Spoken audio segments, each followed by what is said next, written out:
திரைப்பட கட்டணத்தை ரூபாய் 250 நிர்ணயிக்கணும்னு கோரிக்கையை வச்சிருக்காங்க திரையரங்கு உரிமையாளர்கள் சங்கம்.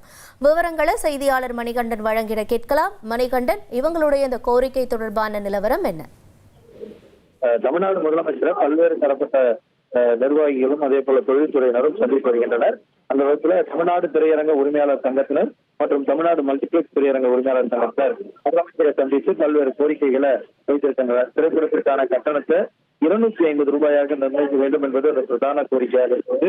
திரையரங்க உரிமையாளர்கள் படத்திற்கு ஏற்றவாறு கட்டணத்தை 250 ரூபாய்க்குள் மாற்றம் செய்து கொள்வது அனுமதி அளிக்க வேண்டும் என்ற கோரிக்கையும் வைத்திருக்கிறது. இந்த கோரிக்கையை மல்டிபிளெக்ஸ் திரையரங்க உரிமையாளர் திரைப்பட டிக்கெட் விலையை 200 ரூபாய் உயர்த்த வேண்டும் என்று கோரிக்கை வைத்திருக்கின்றனர். தற்போது மல்டிபிளெக்ஸ் திரையரங்குல 188 ரூபாயாக டிக்கெட் விலை உள்ளது.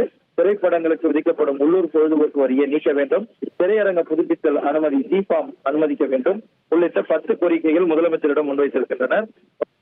தேவையான கருத்துக்களை பெற்று அதற்கான சாத்தியக்கூறுகளை ஆய்வு செய்து நடவடிக்கை எடுக்கிறோம் என உறுதியளித்திருப்பதாகவும் அவர் தெரிவித்திருக்கின்றனர். உங்களுடைய தகவல்களுக்கு நன்றி மணிகண்டன். சினிமா டிக்கெட்டை ரூபாய் 250 நிர்ணயிக்க வேண்டி முதலமைச்சர் விஜய்க்கு தியேட்டர் உரிமையாளர்கள் சங்கம் கோரிக்கை வச்சிருக்காங்க. விவரங்களை எமது செய்தியாளர் மணிகண்டன் வழங்கிட நாம கேட்டோம்.